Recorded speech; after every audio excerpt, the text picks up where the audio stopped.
RJD के जो उनके समर्थक थे किसी बूथ पर दिखाई पड़े क्या उतनी मजबूती से?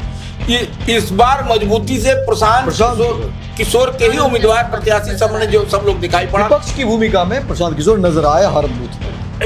इसका मतलब क्या है? इसका मतलब क्या है कि बसता ही ललटेन है। प्रशांत किशोर नैरेटिव तो सेट करने में बिल्कुल बिल्कुल उनसे तो कोई बेहतर नैरेटिव नहीं सेट कर सकता। उन्होंने नैरेटिव सेट करने का प्रयास किया। ये बाकीपुर है जहां पर बीजेपी घर घर में है, घर घर में उनके लोग हैं, संगठन है, लेकिन इस बार का बाकीपुर बिल्कुल बदला तो राजनीतिक भविष्य की तलाश में उतरे तो बाकीपुर विधानसभा के उपचुनाव को ही उन्होंने उचित समझा। चुनाव में आम जो चुनाव उसमें कहा है, उपचुनाव में क्यों है, तो वह भी एक स्ट्रेटजी का उनका पार्ट एंड पार्सल है। बाईपोल हुआ है, उसमें जो सबसे डिफरेंट जो चीजें रही वो है प्रशांत किशोर। एक मुद्दा इस बार प्रशांत किशोर रहा है। एक रणनीतिकार सरकार से नाराजगी 44%, यानी 44% जो है परसेंटेज जो है वोट मतदान बाकीपुर के लोगों ने बीजेपी को दिया है, बीजेपी को चुना है। वहीं दूसरे नंबर पर जनसुराज दिख रहे हैं, प्रशांत किशोर दिख रहे हैं, जिन्हें 35% लोगों ने मत दिया है, यानी प्रशांत किशोर पर 35%, बाकीपुर के 35% लोगों ने भरोसा जताया है, जो हमारा रिपोर्ट है। और आरजेडी पर 18% लोगों ने भरोसा जताया है। नमस्कार, मैं प्रिया राज, आप देख रहे हैं स्वराज पोस्ट। आप सभी दर्शकों का हमारे खास शो पैनी नजर में बहुत बहुत स्वागत है। बात करते हैं बिहार की राजनीति की हॉट सीट मानी जाने वाली बांकीपुर विधानसभा सीट की। 30 जुलाई को जनता ने अपना मत देकर अपना विधायक चुन लिया है, लेकिन अब बात है आंकड़ों की, एग्जिट पोल की, और स्वराज पोस्ट का अपना भी एग्जिट पोल पूरी तरह से तैयार है। हमारे साथ मौजूद वरिष्ठ पत्रकार Ravi Upadhyay sir, news editor Amit Singh sir मौजूद है। सबसे पहले बातचीत करते हैं सिंह सर, क्या कुछ कहना चाहेंगे? क्योंकि देखिए 30 जुलाई को मतदान हुआ, तमाम मतदान केंद्र पर शांतिपूर्ण भी हुआ, वहीं कई जगह झड़प देखने को भी मिली, लेकिन ऐसे में सबका अब नजर टिका है कि कौन बांकीपुर का असली बॉस होगा। क्या लग रहा है? देखिए, सही बात कह रही हैं प्रिया, लगातार बांकीपुर ट्रेंड में है, पूरे देश में चर्चा हो रही है बांकीपुर को लेकर के और सबकी निगाहें टिकी हुई है। मुझे भी कई फोन आ रहे हैं कि आखिर बांकीपुर के बारे में बताइए क्या हुआ। बांकीपुर को लेकर के देखिए अब बहुत बताने की जरूरत नहीं, हर कोई जानता है बांकीपुर बीजेपी में लगातार वहां से जीतती रही, नितिन नवीन लगातार वहां से विधायक रहे और ये गढ़ माना गया है। बांकीपुर के घर में बीजेपी समझिए कि अपना संगठन बनाती रही है और एक बड़ा संगठन है बीजेपी, ऐसे कि बीजेपी का ढोल बजा। हाँ, ढोल बजा और बीजेपी जाहिर तौर पर बड़ी पार्टी है, इससे कोई इनकार नहीं है। और बांकीपुर, क्योंकि देखिए विधानसभा को लेकर बातें हो रही, ये कोई आम विधानसभा नहीं, मैं पहले भी कह रहा हूं, ये बांकीपुर है जहां पर बीजेपी घर घर में है, घर घर में उनके लोग हैं, संगठन है, लेकिन इस बार का बांकीपुर बिल्कुल बदला सा था, इससे भी इनकार नहीं किया जा सकता है। इस बार का बांकीपुर मुझे लगता है कि बीते 2-3 दशक की अगर तस्वीर देखेंगे, राजनीतिक घटना चक्र देखेंगे, इलेक्शन देखेंगे, तो इस बार का बांकीपुर आपको बदला सा दिखेगा, इसमें कहीं कोई फर्क और लगातार कहीं ना कहीं चर्चा भी था कि इस बार बदलाव की बू आ रही है। क्या वाकई बदलाव नजर आ रहा है? प्रिया, एक बात तो मानना ही पड़ेगा कि जब आप लंबे वक्त तक सत्ता में होते हैं, सियासत में होते हैं, तो नाराजगी भी होती है, एंटी कैम्पेंसी की भी बात होती है। और इस पूरे राजनीतिक जो घटना चक्र है या इस बार का जो बाईपोल हुआ है, उसमें जो सबसे डिफरेंट जो चीजें रही वो है प्रशांत किशोर। एक मुद्दा इस बार प्रशांत किशोर रहा है। एक रणनीतिकार, सरकार से नाराजगी, राज्य की तरक्की, बदहाली, ये तमाम ऐसे विषय तो रहेंगे, ये हर चुनाव में होते हैं, लेकिन इस बार बांकीपुर में जो सबसे बड़ा मुद्दा प्रभावी रहा वो रहा प्रशांत किशोर का। और इस बात से भी कोई नाराज किसी को ये नहीं होना चाहिए, क्योंकि देखिए प्रशांत किशोर रणनीतिकार रहे हैं। कई दलों के साथ प्रशांत किशोर ने काम किया है, प्रधानमंत्री मोदी के साथ प्रशांत किशोर ने काम किया, मुख्यमंत्री जब रहे नीतीश कुमार उनके साथ उन्होंने काम किया, और अब देखिए बांकीपुर में वो बीजेपी के सीधे जो है सो अगेंस्ट में खड़े हो गए। और यही बड़ी चुनौती बीजेपी के लिए रही इस पूरे चुनाव में। एक तरफ बीजेपी का एक बड़ा संगठन, दूसरी तरफ प्रशांत किशोर ने भी देखिए लगातार 2-3 वर्षों में वो बिहार घूमते रहे और पिछले विधानसभा में उन्होंने अपने जनसुराज के कई सारे उम्मीदवारों को, कैंडिडेट को लड़वाया भी, लेकिन प्रशांत किशोर विधानसभा में खुद मैदान में नहीं आए। इस बार झटका भी बांकीपुर में प्रशांत किशोर खुद मैदान में आए और रणनीतिकार रहे हैं, तो जाहिर तौर पर एक रणनीति तो वो बनाएंगे। बांकीपुर में आए तो बांकीपुर उपचुनाव में आए, बिल्कुल उपचुनाव में आए, उपचुनाव में आए, बात करें बिल्कुल उपचुनाव में आए। हाँ। वो आम चुनाव में नहीं आए, उपचुनाव में आए। तो ये भी देखना होगा कि उनकी रणनीति क्या है। ठीक है, दूसरी बात आपको यह समझना पड़ेगा कि दूसरे नंबर पर पिछली बार रहे थे तेजस्वी यादव, यानी कि आरजेडी वहां से रही, रेखा गुप्ता रही है। हाँ। लेकिन इस बार देखिए, जब विधानसभा में आरजेडी को जो जनमत मिला, जाहिर तौर पर आरजेडी के नेता, आरजेडी के कार्यकर्ता के लिए वो बहुत कह सकते हैं उत्साहवर्धन करने वाला नहीं रहा। बिल्कुल। और उसका कह सकते हैं कि उसके नतीजे जो इस तरह से रहे कि आरजेडी के नेता और कार्यकर्ता में कहीं ना कहीं उत्साह धीरे धीरे कम होता चला गया। और तेजस्वी यादव भी बिल्कुल देखिए कि 2 दिन पहले आते हैं, वो नहीं उनकी थे। नदारत रहती है और 2 तो दिन जब आपके नेता नहीं होंगे तो जाहिर तौर पर वो नाराजगी भी दिखेगी, वो गुस्सा भी दिखेगा और उत्साह नहीं रहेगा। हालांकि तेजस्वी आते हैं, लेट से आते हैं, 2 दिन पहले आए और वो समा को बांटते रहे, घूमते रहे। लेकिन मैं अब जो बात कहना चाह रहा हूं, देखिए इस पूरे बांकीपुर में प्रशांत किशोर ने एक माहौल बनाया। प्रशांत किशोर माहौल तो बनाते रहते हैं ना, उसी के लिए तो जाने रहते, बैनर पोस्टर कैसे सोशल मीडिया पर ट्रेंड कराना है, तमाम चीजों को लेकर के। लेकिन अब क्योंकि रवि सर हैं इसलिए मैं ज्यादा यहां पर बोलूंगा नहीं।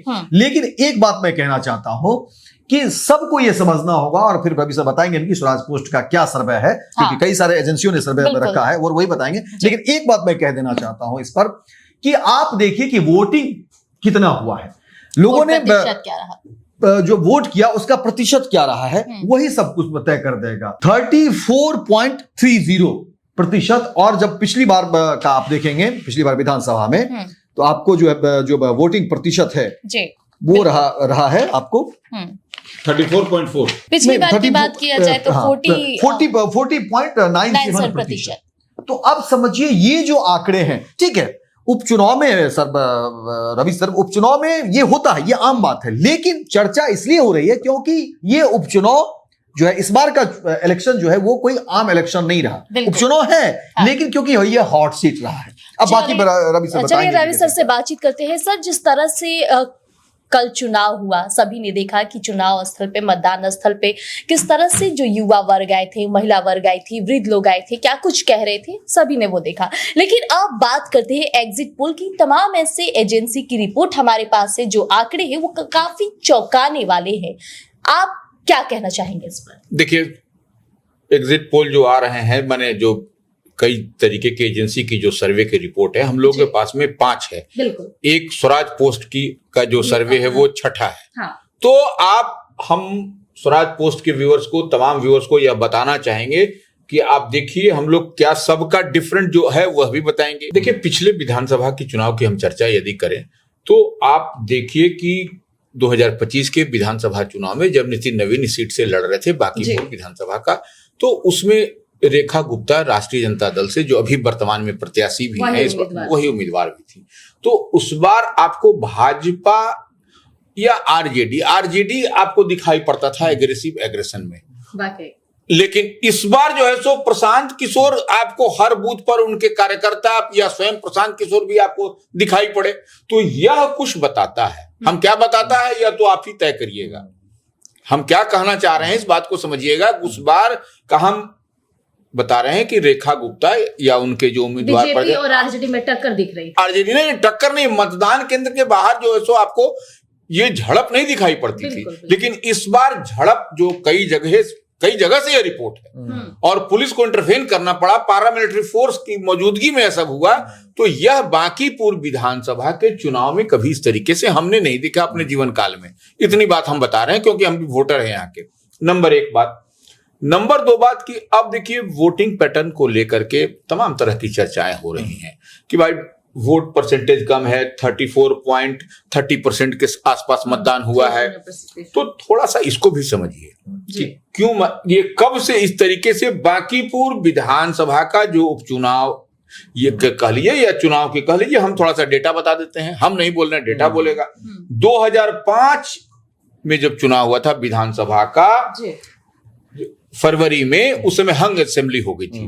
तो उस समय 34.4% मतदान हुआ था इस बांकीपुर विधानसभा में। फिर 2005 में ही अक्टूबर नवंबर में जब विधानसभा का उपचुनाव चुनाव हुआ, उस समय 32.2% मतदान हुआ था। ये हो गया आपको 2005 का, हम दोनों आंकड़ा बता रहे हैं। 2006 में आइए 19.85% पोल हुआ था, ये बांकीपुर विधानसभा। अब आइए 2010 में आइए 36.96%। फिर आइए 2015 में 40.25%। अब आइए 2020 में 35.92। 2025 में सिर्फ आपको 41% हुआ है। नहीं तो आपको 25 में हुआ 41 और आपको हुआ 2015 में 40.25, माने ऑलमोस्ट उसी आसपास। नहीं तो बाकी तो आपको ये दिखाई पड़ रहा है कि कभी यहां पर इस तरीके से, हाँ इस बार थोड़ा सा 30 पॉइंट ये हुआ है, ये कम हुआ है। नहीं तो आपको, और देखिए सबसे बड़ी बात एक बार और अमित जी आप समझ लीजिए, ये जो बांकीपुर विधानसभा है, यह जो है सो इसमें आपको 100% आबादी जो है सो पॉपुलेशन है वह शहरी क्षेत्र है। ये आपको बता दें, जनगणना का जो रिपोर्ट है, जनगणना के रिपोर्ट के अनुसार लगभग 87.82 साक्षर मतदाता हैं इस बांकीपुर विधानसभा में। तो आप समझ लीजिए ये वोटिंग ट्रेंड क्या कहता है, ये क्या कह रहा है तमाम। और ये बड़े बड़े रिहायशी इलाके हैं, बड़े बड़े व्यवसायिक प्रतिष्ठान हैं, मैंने तमाम तरह, आप देखिए बांकीपुर में क्या नहीं है, शिक्षाविद से लेकर के तमाम नहीं तक वहां रहते हैं। बड़े बड़े रिहायशी इलाके हैं, माने बड़े बड़े लोग रहते हैं, आप ऑफिस है, सब कुछ है। तो यह कुछ न कुछ, इसलिए तो उस इलाके और उस क्षेत्र को ही बुद्धिजीवियों का सीट माना जाता है। उसके अलावा राजनीतिक और व्यवसायिक इलाके तो है ही है। तो इस क्षेत्र में बांकीपुर यह हम बता रहे हैं। तो इसके बावजूद इस तरीके से, और जहां पर 3 लाख से अधिक वोटर हों हैं, और इस बार 25 उम्मीदवार थे, तो आपको क्या कुछ वोटिंग का ट्रेंड जो बता रहा है वह कुछ स्थिति परिस्थिति बता रही है कि क्या कुछ होता हुआ दिखाई पड़ रहा है आपको। सर ऐसे में आपके पास कई एग्जिट पोल की भी आंकड़े हैं, जिसमें डीवी रिसर्च जैसे बड़े बड़े रिसर्च है, क्या कुछ कह रहा है, किसको बढ़त दिखा रहा है? थोड़ा सा उस पर आते हैं। लेकिन थोड़ा सा एक और बात हम थोड़ा समझना चाहेंगे, समझाना चाहेंगे आप लोग, हम लोग सब मिल करके। ये देखिए 3 जो है सो आपको देश के स्तर पर 3 उपचुनाव हुए।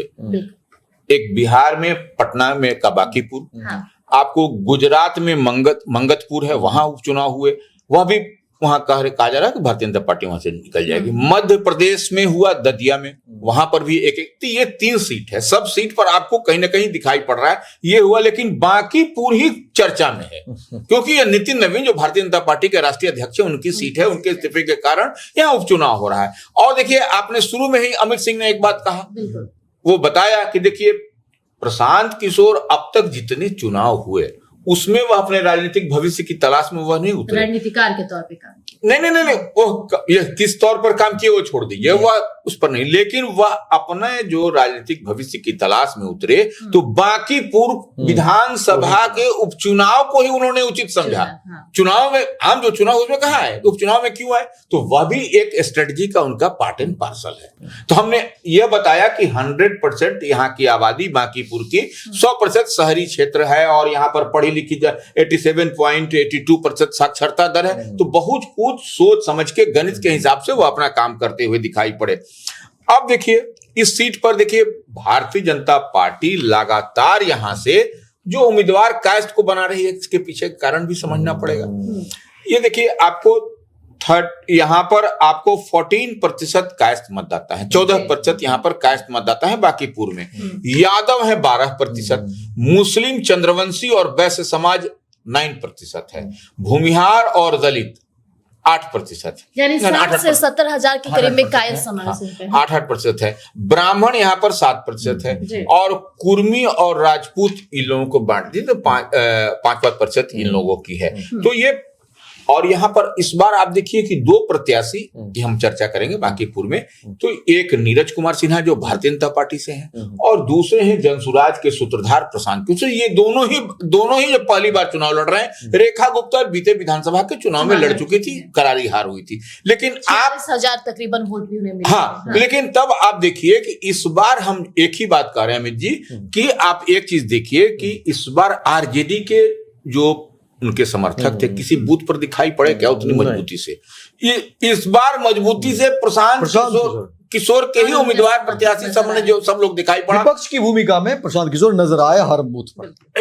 इसका मतलब क्या है? इसका मतलब क्या है कि बसता ही लालटेन है या लालटेन ही बसता है, और वह कुछ आपको दिखाई भी पड़ा। देखिए हम बहुत बात नहीं बता रहे हैं, लेकिन यह कुछ हमको दिखाई भी पड़ा यह सब। तो अब देखिए जो रिसर्च जो हम लोग जो सर्वे का रिपोर्ट है, कई सारे सर्वे हैं हम लोग के पास में। अब जैसे मान लीजिए रुद्रा जो रिसर्च है उसका जो सर्वे आया है ऑन स्क्रीन, हम चाहेंगे कि आप सर्वे पर फोकस किया जाए। हाँ, तो वो देखिए उस पर जो रुद्रा का है उसमें नीरज सिन्हा को 36% ये दिखाया गया है।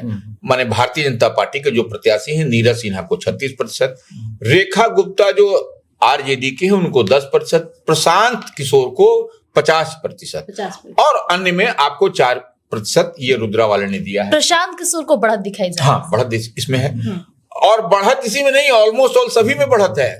तो ये हम बता रहे हैं। अब देखिए डीवी रिसर्च का, उसमें भी आया है आपको जनसुराज प्रशांत किशोर 43%, बीजेपी के नीरज सिन्हा 39%, आरजेडी की रेखा गुप्ता 15%, अन्य जो है सो 3%। अब आप आइए पोल पंडित का जो रिसर्च आया है वो है जनसुराज के सूत्रधार प्रशांत किशोर 50 से 54%। हाँ, और आपको भारतीय जनता पार्टी के नीरज कुमार जो है सो वह 38 से 42%। यहाँ पर रेखा गुप्ता को 5% दिखाई पड़ा, ये उनका है। अन्य को 3% दे रहा है। तो ये आपको सामने हम बता दिए। अब देखिए आपको रिंग साइड की बात कर, रिंग साइड रिसर्च की बात करिए। उनका जो आया है कि जनसुराज को 40 से 45, आपको भारतीय जनता पार्टी के नीरज सिन्हा को 38 से 43, आपको आरजेडी को 8 से 13, अन्य है आपको 0 से 6, ये है। अब आइए जनमत पोल की भी बात कर लीजिए। अब आइए माने 5वां है जनमत पोल। उसका भी आप देख लीजिए उसका क्या सर्वे रिपोर्ट कहता है। जनसुराज को 66,000 से 71,000 मत की बात कर रहा हूं। देखिए भारतीय जनता पार्टी को 44,000 से 49,000, माने 44,000 से 49,000 तक। आरजेडी को 11,000 से 13,000 का, ये इन लोगों का सर्वे का रिपोर्ट। चलिए थोड़ा बातचीत कर लेते हैं सर। जिस तरह से बाकी एग्जिट पोल की बात हमने की, चाहे वो डीबी रिसर्च हो या फिर रुद्रा रिसर्च हो, पोल पंडित रिसर्च हो, यानी 5 रिसर्च की तो एग्जिट पोल की बात हमने कर ली जिसमें जनसुराज को बढ़त दिखाई गई। अब स्वराज पोस्ट की बारी है। स्वराज पोस्ट का एग्जिट पोल क्या कुछ कह रहे हैं, क्योंकि स्वराज पोस्ट का पूरी लगन के साथ मार्केट में, फील्ड में, मतदान स्थल पर बना रहा। देखिए प्रिया, जितने भी एजेंसियों का अभी रवि सर बता रहे थे, एग्जिट पोल के नतीजे बता रहे थे, मैं उसको खारिज तो नहीं कर रहा हूं, लेकिन मैं सबके अपने अपने तौर तरीके हैं कि आप कैसे सर्वे करते हैं। नहीं अमित जी, एक बार देखिए, सर्वे का है कि आपका सैंपल साइज, जो हम कल भी बताए थे, कल भी हम लोगों ने अपने जो पैनी नजर के कार्यक्रम में बताया कि सैंपल साइज क्या होता है। सैंपल साइज कहने का मतलब कि मान लीजिए आप जो है सो मंदिर के पास चले गए तो वह जो है सो आपको बिल्कुल कहां बताएगा, समझ सकते हैं, या फिर आप दूसरी तरफ गए तो वो कहां बताएगा। ये है तो सैंपल साइज पर डिपेंड। वही चीज मैं क्लियर कर दे रहा हूं कि देखिए अब तक मुझे लगता है कि 5 जो एजेंसियों की जो रिपोर्ट है, जो एग्जिट पोल है, वो रवि सर बता रहे थे, और उस सभी एजेंसियों की रिपोर्ट में प्रशांत किशोर जनसुराज को बढ़त मिलता हुआ दिख रहा है।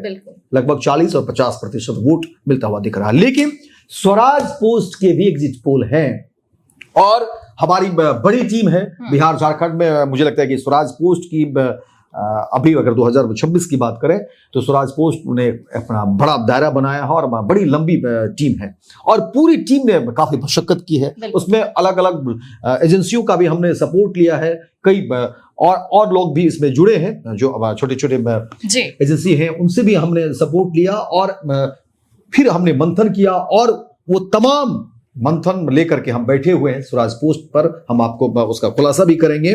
और देखिए, इस खुलासे से पहले हम कुछ बात बताना चाह रहे हैं ताकि आप समझ पाए।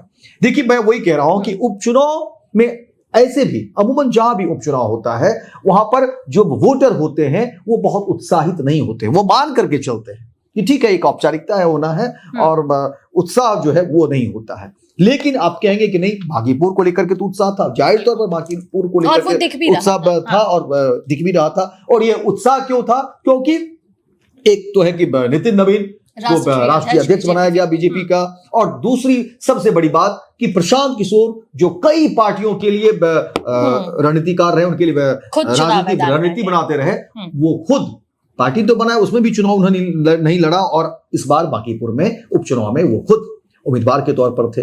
तो ये एक बड़ा फैक्टर रहा और इसीलिए लोग इसको हॉट सीट कहते रहे। और सवाल भी कई लोगों का था, प्रशांत किशोर से मैंने भी पूछा था कि भाई ये बांकीपुर तो बीजेपी का गढ़ है, इसमें आप सेंधमारी कैसे कर पाएंगे? क्योंकि आपके लिए चुनौती है, आप चाहते तो कोई और सीट पर आप लड़ लेते विधानसभा चुनाव में ही, आपने बांकीपुर को क्यों चुना? और क्योंकि इसमें एक बड़ा मैसेज जाएगा, अगर यहाँ पे कुछ भी ऊंच नीच होती है, यानी आप उस तरह से प्रदर्शन नहीं करेंगे तो भद पिट जाएगी। और फिर क्योंकि आप इतना बड़ा फेस अपने आप को बताते हैं, आपने कई दलों के साथ काम किया, तो वो तमाम चीजों पर एक प्रश्न ग्रहण जो होता है, जो लोग सवाल करेंगे। देखिए, कोई भी स्टूडेंट कितना पढ़ता है उस पर आकलन लोग नहीं करते हैं, जब रिजल्ट आते हैं तो फिर पता चलता है कि किसने कितनी पढ़ाई की है, और आफ्टर ऑल उसी को लोग मान्यता देते हैं। इसलिए अब रिजल्ट की बारी है, रिजल्ट की घड़ी है। 30 जुलाई को मतदान हो गया और 3 अगस्त को 2 दिन और है, 2 दिन और है। इसलिए अब मैं चाहता हूं कि एक के बाद एक पूरा जो रिपोर्ट हमारे सामने कि आखिर कौन जीत रहा है, कौन दूसरे नंबर पर है और कौन तीसरे नंबर पर है, वो तमाम लिस्ट हम आपको बताएंगे स्वराज पोस्ट पर। और मैं कहूंगा कि जितने भी एग्जिट पोल के नतीजे हैं उसको भी आप देखिए और खुद समीक्षा करिए कि स्वराज पोस्ट के जो नतीजे हैं उसमें कितनी सच्चाई है, और आपको उसमें 100 में 100 सच्चाई नजर आएगी। क्योंकि हमने जमीनी रिपोर्ट की है, हमने एक एक व्यक्ति से पूछा है, और हर इलाके में जाकर के अलग अलग बूथ पर जाकर के हमने बातचीत की। हमारे तमाम रिपोर्टर हैं, उन्होंने बातचीत की, कई रिपोर्टर अलग अलग फील्ड में जाकर के बात की, और उसके बाद वो तमाम निचोड़ हम आपके सामने लाए हैं। एजेंसियों की रिपोर्ट हम सामने लाए हैं, उसमें जो हमने गुना भाग करके बनाया है उसमें देखिए सबसे ज्यादा बीजेपी को बढ़त मिलता हुआ दिख रहा है। ये स्वराज पोस्ट का एग्जिट पोल, और हम आपको बता दें कि इसमें 44% यानी 44% जो है परसेंटेज जो है वोट मतदान बांकीपुर के लोगों ने बीजेपी को दिया है, बीजेपी को चुना है। वहीं दूसरे नंबर पर जनसुराज दिख रहे हैं, प्रशांत किशोर दिख रहे हैं, जिन्हें 35% लोगों ने मत दिया है। यानी प्रशांत किशोर पर 35%, बांकीपुर के 35% लोगों ने भरोसा जताया है, जो हमारा रिपोर्ट है। और आरजेडी पर 18% लोगों ने भरोसा जताया है। अब इस पर पूरा हम बताएंगे कि आखिर ये क्यों हुआ, कैसे हुआ, आखिर ये जो आंकड़े हैं इसमें उतार चढ़ाव कैसे हो गया, ये तमाम भी बताते हैं। देखिए प्रिया, आपको बता दें कि आखिर लोगों के सवाल भी हो सकते हैं और हम चाहेंगे कि वो जवाब भी हम आपको दे दें। देखिए, बीजेपी क्योंकि लंबे दशक से रही है बांकीपुर में, और बीजेपी संगठनात्मक, हालांकि कई सभी पार्टियों का अपना संगठन होता है, लेकिन बीजेपी का एक बड़ा नेटवर्क है, बड़ा संगठन है। और बांकीपुर में ही नहीं, किसी भी मैं सीट की बात करता हूं जहां से कोई भी पार्टी, सिर्फ बीजेपी की बात है, अगर लगातार जीतती रही है तो उसका संगठन विस्तार होना एक नेचुरल है, ये आप समझेंगे। किसी भी सीट की बात कर लीजिए, बांकीपुर को छोड़िए, किसी भी सीट पर अगर आप देखिए कि वहां से कोई भी दल के नेता अगर लगातार जीतते रहे हैं तो उनके संगठन बनिस्पत दूसरे दलों के संगठन से तुलना में वो नेचुरल है कि उसका बड़ा होगा। इसका फायदा बीजेपी को मिला है, ये मैं कह रहा हूं। दूसरी बात, सबसे बड़ा फायदा देखिए कि जो जातीय समीकरण की बात करते हैं, जातीय समीकरण हिट होता ही होता है। आप कुछ भी खारिज कर दीजिए, देखिए बिहार ही नहीं पूरे देश में हिट नहीं, अमित जी, हिट भी होता है और फिट भी करता है। हिट एंड फिट, ये दोनों कितना होगा वो तो 3 तारीख को पता चलेगा। थोड़ा सा हम लोग उस पर हम लोग बात कर रहे हैं। लेकिन अब जैसे आरजेडी के पास जो मुस्लिम वोट है, जो हम जो बिल्कुल, तो वह आपको उतना चढ़ता हुआ आरजेडी पर नहीं दिखा। हाँ, अब जो पुराने समय से जो वोट करते आ रहे हैं उन लोगों ने निश्चित रूप से लालटेन पर ही भरोसा बिल्कुल, है, उसमें कहीं कोई दिक्कत नहीं है। बिल्कुल। लेकिन इतनी बात हम जो देखे जब मतदान केंद्र पर, जी। वह एग्रेशन नहीं दिखाई वो पड़ा। एग्रेशन नहीं था, मैं वही आना चाहता हूं। वो एग्रेशन इस बार बांकीपुर में जो एग्रेसिव वोटर थे वो प्रशांत किशोर के थे, वो आरजेडी के नहीं थे। आरजेडी के वोटर जो पहले एग्रेसिव तभी तो कई हुआ करते झड़प हुई आरजेडी और देखिए, सॉरी बांकीपुर में जनसुराज और बांकीपुर में जो बीजेपी में। झड़प हुई है वो किनके बीच हुई है? बिल्कुल। बीजेपी और जनसुराज के बीच झड़प हुई है। जी। कहीं भी आरजेडी और बीजेपी के बीच झड़प नहीं हुई है, ये जनसुराज के बीच। या जनसुराज के बीच। बिल्कुल। तो ये देखिए, यानी फ्रेम में दो ही चेहरे हैं, दो ही पार्टियां हैं, बीजेपी और जनसुराज। बीजेपी और जनसुराज। इसलिए मैं कह रहा हूं, और यहां पे सबसे बड़ा नुकसान होता हुआ मैं कह रहा हूं कि आरजेडी को बांकीपुर में बड़ा नुकसान हुआ है, बड़ा नुकसान हुआ है। और बीजेपी भी जो पहले क्लीन स्वीप हुआ करती थी, उस पर लगाम लगाने का काम प्रशांत किशोर ने किया है, जनसुराज ने किया है। क्योंकि बीजेपी का जो मार्जिन था पिछली बार का, अगर देखेंगे बीजेपी का जो मार्जिन था, वो मार्जिन कमा है इस बार। और देखिए 45% लोगों ने इस बार बीजेपी को वोट किया है। तो आप समझिए कि कितना बड़ा अंतर है पिछली बार की तुलना में। हम देखेंगे पिछली बार विधानसभा में 63.25% लोगों ने भरोसा जताया था बीजेपी पर, और इस बार देखिए घट करके कहां बीजेपी आ गई है 45%। तो आप समझिए कि बड़ा जो है गैप हुआ है, गैप नजर आ रहा है।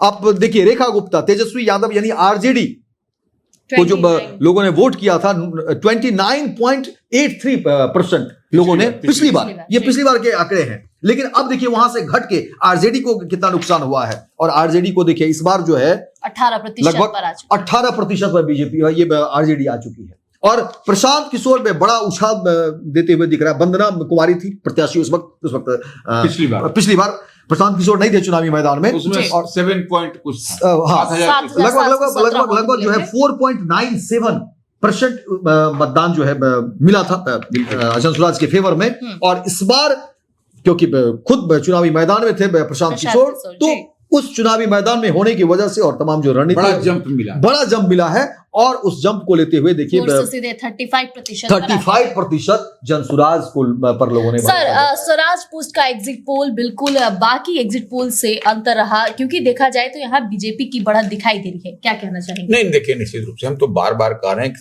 हम तो 2005 से आपको बताएं कि इस बांकीपुर विधानसभा के उपचुनाव में किस तरीके से वोटिंग ट्रेंड रहा है, क्या वोटिंग का ट्रेंड रहा है। और पिछली बार 2025 तक का हमने आंकड़ा बताया पूरे ईयर, माने हर विधानसभा कब कब कैसे हुआ, चुनाव में कैसे, उपचुनाव में कैसे। तो अब देखिए सवाल यह है कि यह निश्चित रूप से यह पॉकेट तो है।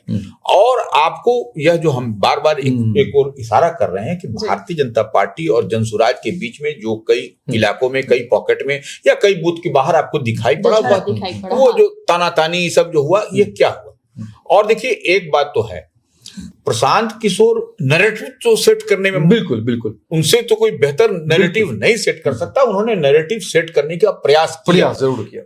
लेकिन और भारतीय जनता पार्टी के पास में संगठनात्मक ढांचा है, उसके पास में इतनी बात हम लोग जो देखते हैं वही बता रहे हैं। और देखिए सबसे बड़ी बात है कि अब आप नैरेटिव सेट करने का प्रशांत किशोर ने प्रयास किया। भारतीय जनता पार्टी के पास संगठनात्मक ढांचा है और 100% आबादी जो है सो यहाँ की शहरी आबादी है। थोड़ा सा अगर यदि अर्बन स्लम को छोड़ दें, हम तो शुरू से ही कह रहे हैं कि हम तो बांकीपुर विधानसभा को 2 सेक्टर में बांटते हैं और बांट के चलते हैं, एक स्लम एरिया और एक अर्बन स्लम, माने अर्बन और एक अर्बन स्लम। तो ये आपको 100% आबादी है, आपको 87.82% आपको साक्षरता लिटरेसी। सर अब तक की जो आंकड़े हैं वो साबित करता है कि आरजेडी को जो शहरी वोट है वो नहीं मिलता है, क्या ऐसा है? नहीं, देखिए आरजेडी का तो शहर में जो है सो निश्चित रूप से आरजेडी का पॉकेट है, सर्टेन पॉकेट्स है। उस पॉकेट्स में भी आरजेडी के प्रति लोगों में वह नहीं, कई बूथ पर तो अब हम क्या कहें, आरजेडी का तो बने पोलिंग एजेंट नहीं हमको बाहर में दिखाई पड़ा। तो ये बात छोड़ दीजिए, वो देखिए पहले वाले जो माने पिछले विधानसभा के चुनाव में आरजेडी जिस एग्रेशन के साथ, जिस पूरी तैयारी से लड़ा था, वो एग्रेशन इस बार नहीं, वो पूरी तैयारी भी नहीं दिखाई पड़ी। वह तैयारी प्रशांत किशोर की तरफ दिखाई पड़ी आपको। यही हम बताना चाह रहे हैं स्वराज पोस्ट के व्यूअर्स को। तो देखिए स्वराज पोस्ट का एग्जिट पोल क्या कुछ कहा आप सभी ने सुना। अब बस नतीजों का और परिणाम का वक्त है। ऐसे में तकरीबन 2 दिन का इंतजार है और आपके समक्ष परिणाम आएगा तो जरूर बताइएगा कि आप जो एग्जिट पोल और स्वराज पोस्ट की एग्जिट पोल है, क्या कुछ अंतर कहता है? कमेंट में जरूर बताइएगा और बने रहेगा स्वराज पोस्ट पर। गोल, जहां 28 वर्षों के सफर में 18,000 से भी अधिक छात्रों ने डॉक्टर एवं इंजीनियर बनकर सफलता की ऊंची उड़ान भरे है, जहां साधारण छात्र भी बिहार एवं झारखंड टॉपर बनकर बड़ा इतिहास बना रहे हैं। दूरदर्शी शिक्षाविद श्री विपिन सिंह के मार्गदर्शन में मेडिकल एवं इंजीनियरिंग के लाखों छात्रों के लिए आशा की किरण के रूप में गोल, द रिजल्ट फैक्ट्री